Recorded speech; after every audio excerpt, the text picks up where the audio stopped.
नमस्कार, मैं रचना शर्मा चढ़ती कला टाइम टीवी देख रहे सभी दर्शकों का स्वागत करती हूं। आप देख रहे हैं उत्तर प्रदेश के विशेष समाचार। वाराणसी से चोरी हुई मां अन्नपूर्णा की मूर्ति इस 15 नवंबर को काशी विश्वनाथ मंदिर में स्थापित की जाएगी। यह मूर्ति लगभग 100 साल पहले चोरी कर कनाडा ले जाई गई थी, जहां से यह हाल ही में भारत लाई गई है। केंद्रीय संस्कृति मंत्री जी किशन रेड्डी ने बृहस्पतिवार को देवी अन्नपूर्णा की मूर्ति यहाँ एक कार्यक्रम में उत्तर प्रदेश सरकार को सौंपी। इस मूर्ति को भारतीय पुरातत्व सर्वेक्षण यानी कि ASI कनाडा से वापस लाई गई है और इस मौके पर मुख्यमंत्री योगी आदित्यनाथ ने कहा कि आदरणीय प्रधानमंत्री जी के नेतृत्व में व प्रयासों से भारत की अमूल्य धरोहर मां अन्नपूर्णा की मूर्ति लगभग 100 वर्षों बाद पुनः भारत को प्राप्त हुई है। 15 नवंबर देवोत्थान एकादशी के अवसर पर श्री काशी विश्वनाथ धाम में मां की प्रतिमा की प्राण प्रतिष्ठा होगी। जय मां अन्नपूर्णा। सीएम योगी ने मां अन्नपूर्णा की मूर्ति को भारत वापस लाने में पीएम मोदी के प्रयासों की सराहना की। उन्होंने कहा कि यह प्रधानमंत्री नरेंद्र मोदी के प्रयासों का ही फल है कि हमारे सांस्कृतिक धरोहर विदेशों से निरंतर वापस आ रहे हैं।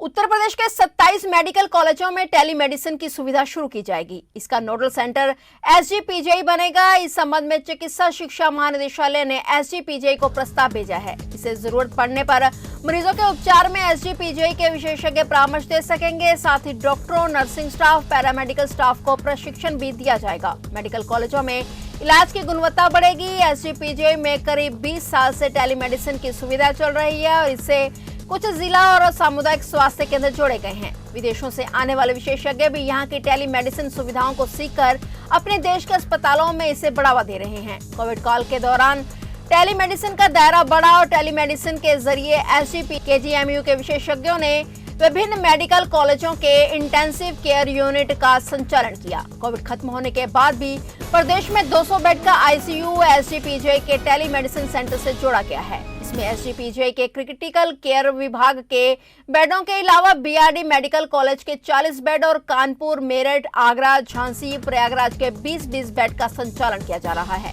इसके फायदे को देखते हुए टेलीमेडिसिन को बढ़ावा दिया जा रहा है। अब नए सिरे से 27 मेडिकल कॉलेजों को जोड़ने की कवायद शुरू हुई है। इसमें 6 पुराने मेडिकल कॉलेजों के अलावा नवनिर्मित राजकीय एवं स्वायत्त शासी मेडिकल कॉलेजों को शामिल किया जाएगा। इन मेडिकल कॉलेजों का चयन करने की प्रक्रिया जारी है।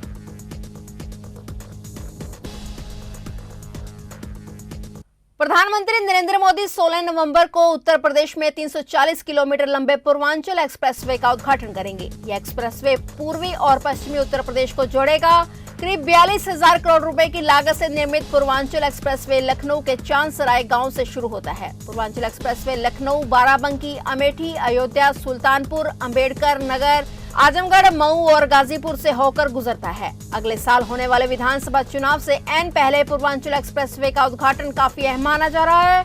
पूर्वांचल एक्सप्रेसवे लखनऊ से शुरू होकर पूर्वी उत्तर प्रदेश में गाजीपुर तक जाता है। बता दें कि 2018 में पीएम मोदी ने ही आजमगढ़ में पूर्वांचल एक्सप्रेसवे का शिलान्यास किया था। लखनऊ से आजमगढ़ और मऊ होते हुए गाजीपुर तक 340.824 किलोमीटर लंबे इस एक्सप्रेसवे के बन जाने से पूर्वी और पश्चिमी उत्तर प्रदेश के बीच की दूरी कम हो जाएगी। वहीं व्यापार और अन्य वाणिज्यिक गतिविधियों को भी रफ्तार मिलेगी। उत्तर प्रदेश के मुख्यमंत्री योगी आदित्यनाथ के कार्यकाल के दौरान यूपी में 1788 किलोमीटर के एक्सप्रेसवे हाईवे मुकम्मल होने जा रहे हैं, जो कि उत्तर प्रदेश के मुखिया योगी आदित्यनाथ के सफल प्रयासों से ही संभव हो पाया है।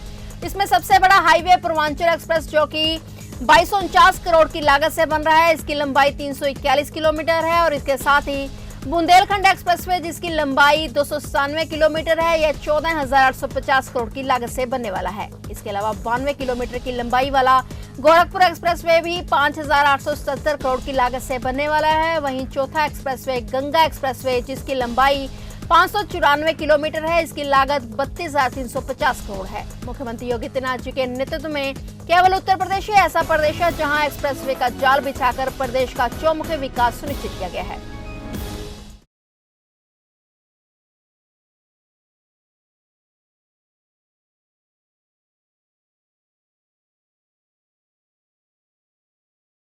केंद्रीय गृह मंत्री और भारतीय जनता पार्टी के पूर्व अध्यक्ष अमित शाह शुक्रवार को प्रधानमंत्री नरेंद्र मोदी के संसदीय क्षेत्र वाराणसी में विधानसभा चुनाव के मद्देनजर चुनावी रणनीति को धार देने पहुंचे। वाराणसी में भाजपा ने प्रदेश के सभी 403 विधानसभा प्रभारियों, पार्टी के 98 संगठनात्मक जिलाध्यक्ष एवं जिला प्रभारियों की बैठक बुलाई, जिसको केंद्रीय गृह मंत्री अमित शाह एवं प्रदेश के चुनाव प्रभारी एवं केंद्रीय मंत्री धर्मेंद्र प्रधान ने संबोधित किया। बैठक में मुख्यमंत्री योगी आदित्यनाथ, प्रदेश अध्यक्ष स्वतंत्र देव सिंह व प्रदेश संगठन महामंत्री सुनील बंसल और सभी क्षेत्रीय अध्यक्ष एवं क्षेत्रीय प्रभारी भी मौजूद रहे। वाराणसी के 2 दिवसीय दौरे के दूसरे दिन शाह गृह मंत्रालय के राजभाषा विभाग की ओर से आयोजित सम्मेलन का उद्घाटन भी करेंगे। समापन सत्र में शाह बैठक में शामिल होंगे और देर रात तक पार्टी पदाधिकारियों से फीडबैक लेंगे। 2 दिन तक काशी में रहकर गृह मंत्री अमित शाह कोर टीम के साथ चुनावी मंथन करेंगे और तय होगा कि यूपी के आने वाले रन में भाजपा का एक्शन प्लान क्या होगा। रक्षा मंत्री राजनाथ सिंह 3 दिवसीय दौरे पर लखनऊ पहुंचे हैं। अमौसी एयरपोर्ट पर पहुंचते ही महापौर संयुक्त भाटिया और कैबिनेट मंत्री ब्रजेश पाठक समेत अन्य बीजेपी नेताओं ने उनका स्वागत किया। रक्षा मंत्री ने आज कालिदास मार्ग डिफेंस कॉरिडोर परामर्श समिति पहुंच बैठक बुलाई। बैठक के बाद शाम को राजनाथ सिंह बाबू बनारसीदास यूनिवर्सिटी स्थित पूर्व मंत्री अखिलेश दास की प्रतिमा का अनावरण करने पहुंचे। इसके बाद वह द सेंट्रम का उद्घाटन करने सुशांत गोल्फ सिटी पहुंचेंगे। बता दें कि रक्षा मंत्री के साथ सीएम योगी भी यूपी डिफेंस इंडस्ट्रियल कॉरिडोर में निवेश प्रोत्साहन बैठक में शामिल हुए। प्रदेश में 6 नोड में यूपी डिफेंस इंडस्ट्रियल कॉरिडोर की स्थापना की गई है। राजनाथ सिंह लखनऊ में 3 दिवसीय के प्रवास के दौरान विभिन्न सामाजिक तथा राजनीतिक गतिविधियों में शिरकत करेंगे। स्कीम में प्राविधान किया जाना चाहिए, प्राविधित किया जाना चाहिए। ये तो किया जा रहा है कि ला रहे हैं, ला रहे हैं, ये भी ला रहे हैं। कुछ और पॉइंट्स पे हमने नोट कर रखे हैं, हर के बारे में भी मैं चर्चा करूंगा तो एक लंबा समय लगेगा। और भाटिया जी ने एक बात कही है या शुक्ला जी ने कही है इसमें कि स्ट्रेटेजिक पार्टनरशिप में यदि प्रोजेक्ट आए तो बड़ी संख्या में स्मॉल इंडस्ट्रीज एमएसएमई ये सब खड़ी हो जाएगी। अब इस काम पर भी हम लोग रुचि ले रहे हैं या करेंगे। हम लोग आपको विश्वास दिलाते हैं, पूरा भरोसा दिलाते हैं। और एक हमारी बहन जी वहां कानपुर की है, तन्मय तिवारी की माता जी,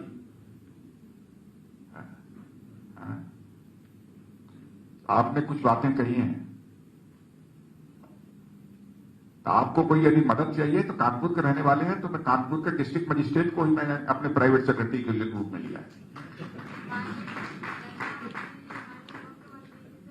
और बहन जी यदि आपके पास तन्मय तिवारी है तो हमारे पास आलोक तिवारी है।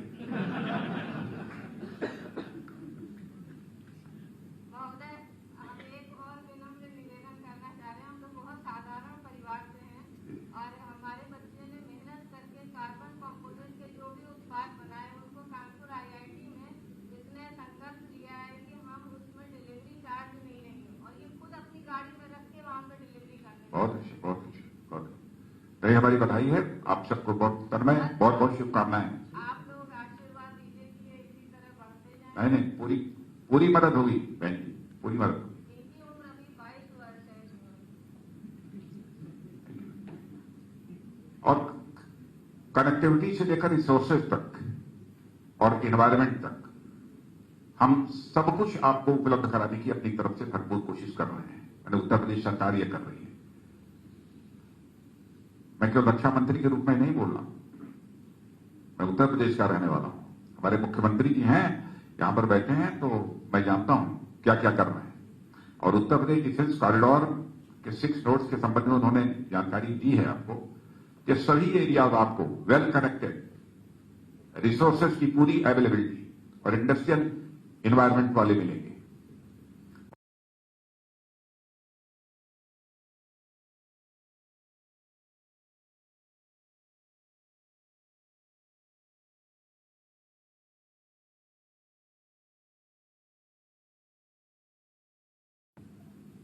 इसके लिए एक तरफ हमने यहां डीआरडीओ द्वारा इंडिजिनस टेक्नोलॉजी का फ्री एक्सेस उपलब्ध कराया है। यह भी शायद पहली बार हुआ है। ये फ्री एक्सेस जो मिला है इंडिजिनस टेक्नोलॉजी का, वहीं दुनिया की कटिंग एज टेक्नोलॉजी तक पहुंच के लिए एफडीआई लिमिट बढ़ाने का भी हम लोगों ने प्रोविजन किया है। और आज डिफेंस सेक्टर में एफडीआई ऑटोमेटिक रूट से आप सबको मालूम है कि 74% और गवर्नमेंट रूट से 100% यह भी कर दी गई है। इससे फॉरेन एंटिटीज हमारे यहां इन्वेस्टमेंट के लिए अट्रैक्ट हो रही हैं। बातचीत अभी चल ही रही है और उनके साथ मिलकर काम करने का भी हमारा यह रास्ता खुल रहा है।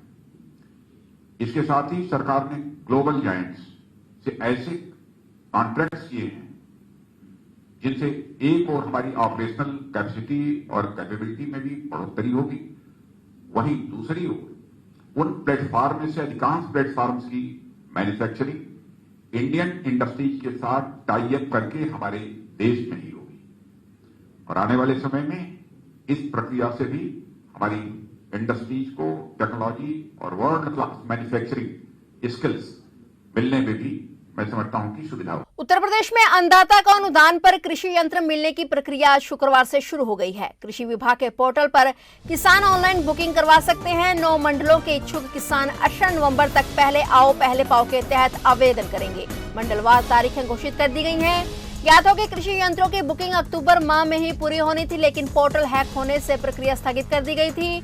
अब पोर्टल का सिक्योरिटी ऑडिट कराकर उसे फिर से शुरू किया गया है। उत्तर प्रदेश में रबी फसलों की बुआई इन दिनों जोरों पर चल रही है। सरकार की मंशा थी कि बुआई शुरू होने से पहले ही कृषि यंत्रों की बुकिंग करा ली जाए, क्योंकि तब किसान जरूरत के हिसाब से यंत्र ले सकेंगे। बीते 13 व 14 अक्टूबर को गोरखपुर व अयोध्या मंडल के किसानों को बुकिंग करने में परेशानी हुई और शिकायत पर विभाग ने जांच की और जिसमें पाया कि तय समय से पहले ही आवेदन हो चुके थे। कृषि विभाग ने प्रक्रिया स्थगित करके जांच साइबर सेल को सौंपी और पोर्टल की सिक्योरिटी ऑडिट कराने के आदेश दिए। संयुक्त निदेशक अभियंता नीरज श्रीवास्तव ने बताया कि 9 मंडलों के लिए कृषि यंत्रों की बुकिंग आज शुक्रवार 11 बजे से शुरू हो गई है, जो मंडलवार 18 नवंबर तक चलेगी। इसमें करीब 30,000 से अधिक यंत्रों को अनुदान पर देने की तैयारी है। इसमें जिन यंत्रों पर 10,000 रुपए तक का अनुदान मिलना है, उसके लिए किसान को जमानत राशि नहीं देनी होगी। 10,000 से 1 लाख रुपए तक अनुदान वाले कृषि यंत्र के लिए 2,500 और 1 लाख रुपए से अधिक अनुदान वाले कृषि यंत्र के लिए 5,000 रुपए जमानत राशि देनी होगी। अनुदान 40 से 50% तक मिलेगा। फिलहाल उत्तर प्रदेश के खास समाचारों में इतना ही। तब तक के लिए देखते रहिए चढ़ती कला टाइम टीवी और मुझे दीजिए इजाजत। धन्यवाद।